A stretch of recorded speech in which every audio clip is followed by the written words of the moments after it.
ये वो कहानी है जिसमें कोई जुर्म नहीं हुआ लेकिन बहुत कुछ हो गया। मतलब क्राइम हुआ नहीं है, हो सकता है कुछ कत्ल होने वाले थे वो भी नहीं हुआ, और ऊपर वाले का शुक्र है और कुछ भी नहीं हुआ। लेकिन ये सब कुछ ना होते हुए भी बहुत कुछ हुआ। करीब 4-5 साल तक एक पूरी फैमिली, जिस फैमिली में 5 लोग, वो ज़बरदस्त तनाव, दबाव और डर के साए में उन्होंने ज़िंदगी काटी। FBI जैसी ऑर्गेनाइजेशन लगी रही कि इस रहस्य को सुलझा सकें, वो भी नाकाम रही। कुछ प्राइवेट डिटेक्टिव को हायर किए, उन्होंने भी पूरी कोशिश की, नाकाम रहे। कुछ अच्छे सिक्योरिटी जो के ऑर्गेनाइजेशन है प्राइवेट, उनको भी पकड़ा गया, वो भी नाकाम रहे। हैंडराइटिंग एक्सपर्ट्स को पकड़ा गया कि उनके ज़रिए केस को सुलझाया जा सके, वो भी नाकाम रहे। फॉरेंसिक की टीम को पकड़ा गया कि आप ही कुछ इसमें सबूत, कोई क्लू दे दो, वो भी नाकाम रहे। और कुल मिलाकर एक ऐसा राज, एक ऐसा रहस्य, सस्पेंस जो इस कहानी के साथ जुड़ा हुआ है, वो इत्तेफाक से अभी भी एक सस्पेंस है। ये कहानी है अमेरिका की, और अमेरिका के न्यू जर्सी की।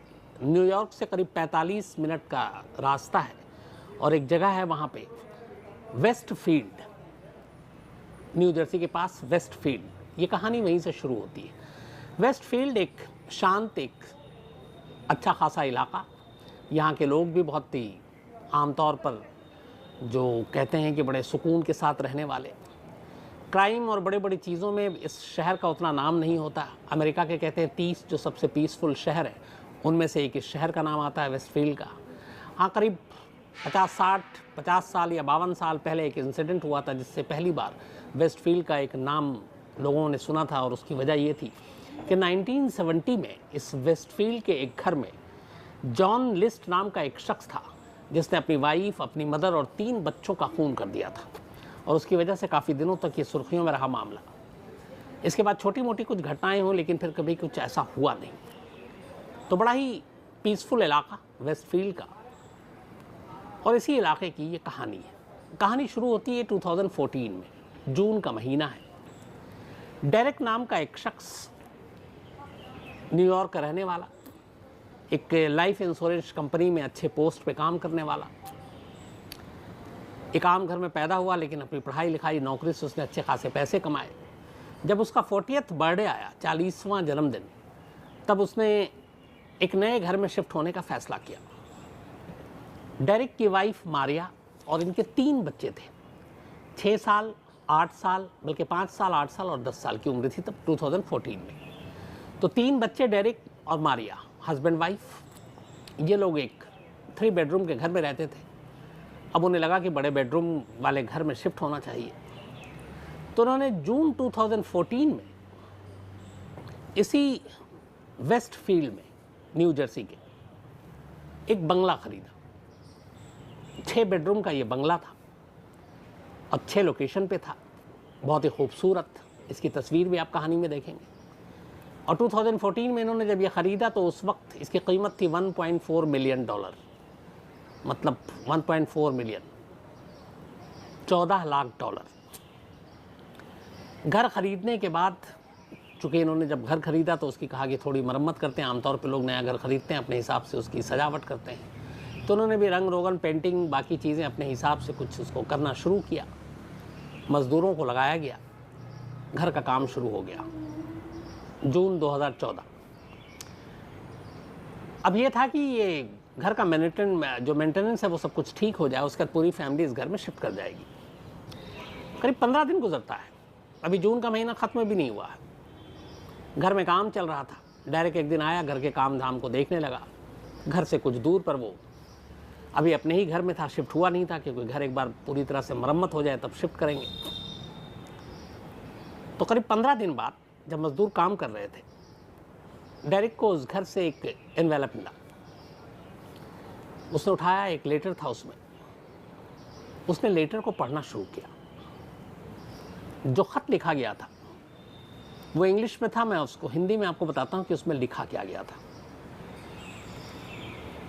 सबसे पहले उसमें कि आपका स्वागत है, और ये जो घर ख़रीदा था ये वेस्टफील्ड में, इसका नंबर था 657 बुलेवार, 6557 बुलेवार, ये उस बंगले का एड्रेस था। तो उस लेटर में जो लिखा हुआ था वो ये था, पहला लेटर था ये कि आपका बहुत बहुत वेलकम है हमारे नए पड़ोसी, और आप मुझे इजाज़त दीजिए तो मैं आपका वेलकम करूं। आप यहाँ तक आए कैसे? क्या 657 बुलेवार में मौजूद ताकत ने आपको यहाँ बुलाया है? 657 बुलेवार मेरे और मेरे परिवार के लिए सदियों से बेहद इम्पोर्टेंट रहा है, और अब इसके 110वें जन्मदिन पर मैं इसकी देख रेख करूँगा। मेरे दादा ने साल 1920 में इस घर को संभाला, उसकी देख रेख की। उसके बाद 1960 से 1960 से मेरे फादर ने इस घर की देखभाल की, उस पर नज़र रखी, और अब मेरा वक्त आया। दादा ने पहले कर लिया, पापा ने बाद में किया, और अब ये मेरी जिम्मेदारी है कि मैं अपने इस घर की, इस पुश्तैनी घर की देखभाल करूं।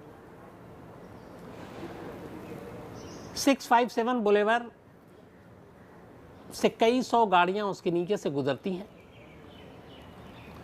हो सकता है मैं उनमें से एक हूं। आप जब भी खिड़की से नीचे देखेंगे आपको ये गाड़ियां दिखाई देंगी, और क्या पता उन्हीं किसी एक गाड़ी में मैं बैठा आपको देख रहा हूं, आपको नज़र आ रहा हूं। वहाँ चहलकदमी करते हुए आपको बहुत सारे लोग दिखाई देंगे, उन्हीं में से एक मैं हूँ। ये लिखने के बाद आखिर में ख़त लिखने वाला अपना नाम नहीं लिखता है, एक साइन करता है, और वो था द वॉचर। ये पहला लेटर था। डायरेक्ट ने लेटर पढ़ा, उसे लगा पता नहीं क्या है, उसे कोई ज़्यादा फिक्र नहीं हुई। उसने कहा पता नहीं किसी ने मजाक किया है, क्या किया है। बात आई गई हो गई, काम चालू था। इसके करीब एक हफ्ते के बाद अचानक एक दूसरा लेटर आता है, वैसे ही लिफाफे में, उसी घर में। डायरेक्ट दूसरा लिफाफा खोलता है, उसके बाद उसमें लिखता है, जब वो लिखा हुआ था जो पढ़ता है, कि आपके बच्चे हैं, मैंने देखा है, जितने मैंने गिने तो शायद 3 बच्चे हैं। क्या आप चाहते हैं कि आपका घर जवान खून से भर जाए? क्या आपका पुराना घर बहुत छोटा था, जिसमें आपका बढ़ता परिवार ठीक से रह नहीं पा रहा था, या कोई लालच थी जो आप बड़े घर में आ गए, जो आपके बच्चों को यहाँ मुझ तक लाई? ये आपकी लालच है? एक बार मुझे उनका नाम पता चल जाए तो मैं खुद उन्हें अपनी तरफ खींच कर ले आऊँगा। ये दूसरा लेटर था। इस लेटर को पढ़ा तो अब थोड़ा सा पैनिक भी हुआ डायरेक्ट कि क्या मामला है, क्यों लिख रहा है। इसके बाद उसी लेटर में नीचे लिखा हुआ था कि क्या बच्चे छोटे कमरे में सोएंगे और आप सेकंड फ्लोर पर सोएंगे, जिसके बेडरूम की खिड़कियां सीधे सड़क किनारे खुलती हैं। मुझे पता चल जाएगा जब भी आप इस घर में शिफ्ट होंगे, कब शिफ्ट हो रहे हैं आप। ये मेरी मदद करेगा जानने में कि कौन किस बेडरूम में सो रहा है जब आप यहाँ शिफ्ट कर जाएंगे, और इसके बाद मैं बाकी चीज़ें अच्छे से प्लान कर सकता हूँ। ये दूसरे लेटर में लिखा हुआ था। अब इस लेटर को पढ़ने के बाद डायरेक्ट परेशान हुआ। उसने कहा कि पता नहीं क्या मामला है, और ये कौन है जो लेटर लिख रहा है। उसके बाद उसने जिस शख्स से ये घर ख़रीदा था उसके पास गया परेशानी में। उसने कहा कि मुझे ऐसे ऐसे 2 लेटर मिले हैं, और वो कह रहा है कि नीचे नाम पता नहीं, सिर्फ द वॉचर लिखा हुआ है, और एक तरह से इनडायरेक्टली धमकी दे रहा है, और उसे ये भी पता है मेरे घर में कितने बच्चे हैं, कौन कहाँ सोएगा, कब शिफ्ट करेंगे, और वो कह रहा है मैं आपको देखता रहूँगा। तो उस घर वाले ने कहा कि मैं 23 साल से इसी 657 बुलेवार में रह रहा हूँ, मुझे आज तक कोई लेटर नहीं मिला। फिर कहता है लेकिन 1 मिनट रुकिए, जब ये मैंने घर आपको बेचा और मैं उस घर से शिफ्ट होकर अपने नए घर में आया, उससे 2-4 दिन पहले मुझे एक ऐसा ही लेटर मिला, और उस लेटर में ये था कि आप क्यों जा रहे हो, आपको इस घर को छोड़ के नहीं जाना चाहिए, दूसरा कोई आएगा और उसमें तोड़ फोड़ करेगा। तो मुझे लगा कि ये सब बकवास है, तो मैंने उस लेटर को फेंक दिया। कहाँ फेंका मुझे ये भी याद नहीं। लेकिन अब पुराने मालिक को ये कि नए मालिक के पास भी लेटर आ रहा, तो उसने कहा कि ये कुछ गड़बड़ है। ये लोग वेस्टफील्ड पुलिस के पास पहुंचते हैं और कहते हैं कि हमें ऐसे ऐसे खत आ रहे हैं। पुलिस कहती है कि हो सकता है वेस्टफील्ड पुलिस कोई पड़ोसी हो जो तंग कर रहा है, आपको परेशान कर रहा हो, या कोई ऐसा जो नहीं चाहता कि आप यहाँ रहें, कोई ऐसा जो ख़रीदना चाहता था वो नहीं ख़रीद पाया, और इसीलिए ये सारी चीज़ें हो रही हैं।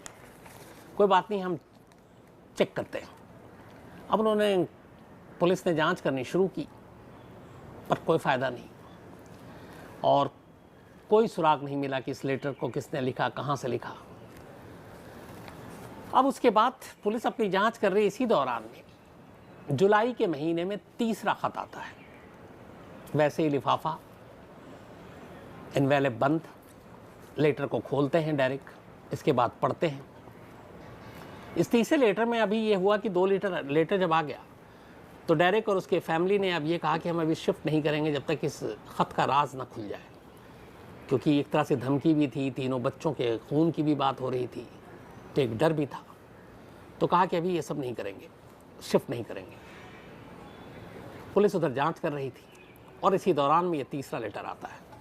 तीसरे लेटर में लिखा हुआ था, चूँकि ये लोग घर शिफ्ट अभी तक किया नहीं इन्होंने, कि कहाँ हैं आप लोग, 657 बोलेवार आप लोगों को मिस कर रहा है। ये पहला लेटर था, तीसरा, जिसमें बाकायदा ये लिखा था कि तीनों बच्चों के नाम क्या हैं, उनका डेट ऑफ बर्थ क्या है, उनका निक नेम क्या है, और उस नाम से उनको मुखातिब किया गया था, संबोधित किया गया था कि डेरेक और मारिया, आपकी ये 3 बेटे हैं, मतलब बच्चे हैं, और इनकी उम्र ये है, इनका निक नेम ये है। चलिए अच्छा है, अब फटाफट आ जाइए, तो कौन कहाँ सोएगा तो मैं उसको वो भी चेक कर लूँगा, ताकि फिर मेरा आगे का काम आसान हो जाए। अब जब ये लेटर आया और बच्चों के नाम, डेट ऑफ बर्थ तक पता चल गया, तो डेरेक और मारिया दोनों घबरा गए। उन्हें लगा कि ये मामला बहुत आगे बढ़ रहा है, इधर घर भी शिफ्ट करना वो डिले कर रहे हैं। इस दौरान में इसी ख़त में ये भी लिखा था कि आप 110 साल पुराने मेरे इस घर को जिस तरीके से था आपने तोड़ फोड़ करने की कोशिश की, तो इसका अंजाम बुरा होगा। अब उन्होंने मजदूर से काम भी रुकवा दिया। पुलिस ने कहा कि देखो, लेटर वाला जब तक पता ना चल जाए कौन है, तो कोई रिस्क मत लो, कोई चीज़ इधर से उधर मत छेड़ो घर की। तो उन्होंने उधर काम रुकवा दिया। पुलिस अपनी जांच कर रही है, लेकिन कोई फ़ायदा नहीं। इसी दौरान में अब इन्होंने कहा कि पुलिस से कुछ हो नहीं रहा, कुछ डिटेक्टिव को पकड़ते हैं, तो इन्होंने प्राइवेट डिटेक्टिव हायर किए। उन्होंने भी जांच की, कोई क्लू नहीं मिला।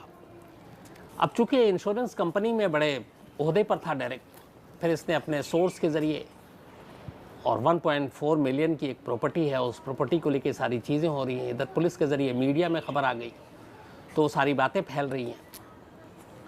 तो मामला फिर ये हुआ कि चलो FBI जांच करेगी इसकी, कि आखिर इसके पीछे है कौन, क्योंकि ये सीधा सीधा थ्रेट था एक फैमिली के ऊपर, 5 लोगों की जान का सवाल था। अब FBI ने इस मामले की जांच शुरू की, सारे लेटर पढ़े, सारी चीज़ें देखी, लेकिन कौन लेटर भेज रहा है, यहाँ तक कि उस घर के बाहर, चूँकि उसने कहा सैकड़ों गाड़ियाँ गुजरती हैं, मैं किसी भी गाड़ी में बैठा हो सकता हूँ, बहुत सारे लोग पैदल चहलकदमी करते हैं, मैं उनमें से कोई भी हो सकता हूँ जो चल रहा हो पैदल। FBI ने कई दिनों तक लगातार निगरानी की उस बेडरूम और उस घर की, जहाँ जहाँ खिड़कियों से सड़क का कोई भी मंजर दिखाई देता, वहाँ देखा, क्योंकि उन्हें ये चीज़ पता था कि इस घर को कोई देख रहा है, लगातार नज़र रखे हुआ है। FBI को लगा कि कुछ पड़ोसियों का इसमें काम हो सकता है। उन्होंने पड़ोसियों को भी एक एक करके टटोलना शुरू किया। सारे पड़ोसी बेदाग निकलते गए। फिर इसके ज़रिए एक फॉरेंसिक टीम को भी इसमें इन्वॉल्व किया गया। जो लिफाफा आ रहा था वो लिफाफा बंद था, तो पता चला कि जो उसका सलाइवा होता है, जिससे लिफाफा को सील किया गया, उसको चेक कराओ DNA के ज़रिए। तो उस DNA को जब कराया गया तो पता चला कि ये किसी महिला का सलाइवा है, किसी विमेन का, जिसको उसने सील किया था लिफाफे को। अब वो लेडी कौन हो सकती है? आसपास में कुछ नेबर्स ऐसे थे जिनके ऊपर डाउट था कि हो सकता है उनको इस नए पड़ोसी से तो कोई दिक्कत हो। उन सबको चेक किया गया, पता चला बिल्कुल नहीं है। हैंडराइटिंग को फिर एक्सपर्ट्स को बुलाया गया। हैंडराइटिंग एक्सपर्ट्स ने सारे वो लेटर को चेक किए, जितने भी नेबर थे उन सब के हैंडराइटिंग को मिलान कराया, कोई फ़ायदा नहीं हुआ। कोई क्लू, कोई सुराग ही नहीं मिल रहा है। अब जब FBI, detective, local police, forensic, handwriting expert सब नाकाम हो गए, तो इधर डेरेक और मारिया को ये लग रहा है कि इस घर में शिफ्ट करें कि ना करें। वक्त बीत भी रहा है। फिर उन्होंने तय किया कि अपने बच्चों की खातिर वो उस घर में नहीं जाएंगे। फिर डेरेक को लगा कि अब इस घर में जाना नहीं, एक काम करते हैं, इस घर को बेच देते हैं, बेचने के बाद किसी नए जगह पे घर ले लेंगे जहाँ ऐसी कोई चीज़ ना हो। उन्होंने उसको ऑक्शन के लिए, घर को बेचने के लिए सारे वो लगा दिया। लेकिन मीडिया में तब तक ये खबर आ चुकी थी कि 657 बुलेवार में इस तरह के गुमनाम लेटर आ रहे हैं, धमकियाँ मिल रही हैं। अब कोई ख़रीदार नहीं मिल रहा है। इधर ये भी था कि घर में बहुत सारे पेंट और अपने हिसाब से काम कराया, तो डायरेक्ट को लग रहा था कि अब घर के रेट बढ़ जाएंगे, लेकिन बढ़ने की बजाय कुछ सस्ते में भी लेने को तैयार नहीं। अब बड़ी परेशानी, इतना इन्वेस्ट भी कर चुका है डायरेक्ट, इधर लेटर पीछा नहीं छोड़ रहा है, उस शख्स का पता नहीं चल रहा है। करते करते 2014 से 15-16 आ गया, न घर बिका, न उस लेटर वाले का कोई सुराग मिला, न तीसरे लेटर के बाद चौथा लेटर मिला। आखिरकार 2017 में डायरेक्ट ने फिर फैसला किया कि जब तक बिक नहीं रहा तो इसको रेंट पे चढ़ा देते हैं। एक रेंट पे लेने को तैयार भी हो गया और एक शख्स ने रेंट पे वो फ्लैट ले लिया 657 बुलेवार। अब उसको लेने के बाद वो उसमें रहने लगा। जब वो रहने लगा, इसके बाद एक और लेटर आया और इस बार ये लेटर उस रेंटर के नाम था, उस किराएदार के नाम पर। और उसने इस बार उस किराएदार को धमकी दी थी। उसने कहा था कि तुमने अगर इस घर को कोई नुकसान पहुंचाया, इस 657 बुलेवार को, तो हो सकता है कभी भी तुम्हारी कार का एक्सीडेंट हो जाए, हो सकता है आग लग जाए, हो सकता है कि तुम बीमार पड़ जाओ, हो सकता है कि तुम्हारे फैमिली को कुछ हो जाए, हो सकता है तुम्हारा कोई अपना तुमसे बिछड़ जाए, हो सकता है किसी के रहस्यमय मौत हो जाए और कोई अचानक मर जाए, प्लेन, कार, साइकिल क्रैश हो सकता है, हड्डियां टूट सकती हैं। अब ये सारी चीज़ें उस रेंटर के नाम, चौथा खत था ये 2017 में जब वो आया। अब वो परेशान हो गया कि ये क्या है। उससे पहले ख़त वाली चीज़ें पता थी, लेकिन 2-3 साल तक फिर बीच में लेटर आया नहीं, तो आराम से रह रहा था, किराया भी सस्ता था। लेकिन अब इस ख़त के बाद वो किराएदार भी घबरा गया। उसने कहा भैया जान है तो जहान है, इस घर को छोड़ो। उसने फिर खाली कर दिया। 17 से 19 आ गया, घर अब भी नहीं बिक रहा था। लास्ट में 2019 में आखिरकार एक इंश्योरेंस कंपनी में काम करने वाले शख्स को ये सारी चीज़ें पता चली, तो उसने इस घर के लिए ख़रीदने की अपनी इच्छा जताई और फिर डील हुआ। और 2019 में 657 बुलेवार डायरेक्ट ने बेचा। 1.4 मिलियन में उसने इस घर को ख़रीदा था और 97 मिलियन, बल्कि उसने 1.4 मिलियन में ख़रीदा था और करीब 97 लाख में डॉलर इस घर को भेजना पड़ा, उसको बेचना पड़ा। यानी करीब करीब उसे 1.4 मिलियन टोटल लिया था और 97 लाख डॉलर, तो 14 और 3 17 17 लाख डॉलर का करीब उसको नुकसान हुआ। कम पैसे में उसने इस बंगले को बेचा। उससे पूछा गया बाद में, चूँकि ये बंगला काफ़ी सुर्खियों में था मीडिया की वजह से भी और इस द वॉचर की वजह से भी, तो उसने बताया, उसने जवाब दिया कि मेरे लिए अब पैसे माने नहीं रखते, नुकसान हुआ मैं जानता हूँ, लेकिन मेरी फैमिली की ज़िंदगी मेरे लिए ज़्यादा इम्पोर्टेंट थी और जहनी सुकून मेरे लिए ज़्यादा इम्पोर्टेंट था, और उसी सुकून और अपने फैमिली की भलाई के लिए मैंने इसे नुकसान होते हुए भी बेच दिया ताकि कम से कम अब मैं सही से रह सकूँ। इसके बाद डेरेक और उसकी वाइफ अपने तीनों बच्चों के साथ इस बंगले से कुछ दूरी पर उन्होंने दूसरा घर लिया, वहाँ शिफ्ट हो गए और 2019 से लेकर आज तक कुछ नहीं हुआ। और 2019 के बाद जिस शख्स ने ये बंगला लिया वहाँ पे भी उसके बाद से कोई लेटर नहीं आया। अब इसको लेके फिर बहुत सारी कहानियाँ आई। इसमें कहा गया कि एक तो द वॉचर मिला नहीं, वो कौन था जिसने गुमनाम लेटर लिखा, सारी जांच कर ली, नहीं पता चला। उस घर के पुराने इतिहास 100 साल के भी खंगाले गए तो पता चला कि वो सब अलग अलग रह रहे हैं, उनका इससे कोई लेना देना नहीं है, तो उनके नाम पे किसी ने इस तरह का लेटर लिखा। कुछ लोगों ने कहा कि खुद डायरेक्ट ने ही ये लेटर लिखा, क्योंकि इससे पहले वो इतने पैसे थे नहीं, बहुत सारी चीज़ें गिरवी रख के उसने छोटे से घर में रहता था, अचानक इतने पैसे आ गए कि उसने 1.4 मिलियन डॉलर का ये बंगला ख़रीदा और अब उसे लगा कि शायद वो इसका मेंटेनेंस और वो जो EMI लोन है वो चुका नहीं पाएगा, तो इसलिए उसने ये कहानी गढ़ी। लेकिन ये सारी चीज़ें भी कभी साबित नहीं हो पाई और ये गुमनाम ख़त और वो गुमनाम शख्स द वॉचर वो हमेशा के लिए रहस्य रहा। द वॉचर की इस कहानी को बाद में नेटफ्लिक्स ने शायद लिया और शायद नेटफ्लिक्स इस पर कोई सीरीज़ भी बना रहा है, शायद बन चुका है या बनने वाला है या आने वाला है, इसके बारे में भी मुझे कंफर्म नहीं है। लेकिन द वॉचर नाम काफ़ी एक तरह से पॉपुलर हो गया। लेकिन ये द वॉचर कौन है, कौन था, इसकी असलियत क्या थी, आज भी किसी को नहीं मालूम। लेकिन 657 बुलेवार का बंगलो अब आबाद है, ख़रीद लिया गया है, सस्ते में ख़रीदा गया है और पुराने मालिक अब कहीं और रह रहे हैं। तो ये वो कहानी है जिसमें कोई क्राइम नहीं हुआ, कोई जुर्म नहीं हुआ। जुर्म की धमकी दी गई, कत्ल की धमकी दी गई, बुरे अंजाम की धमकी दी गई, प्लेन, रोड, बाइसिकल क्रैश की धमकी दी गई, किसी अपने के मरने की या मारने की धमकी दी गई।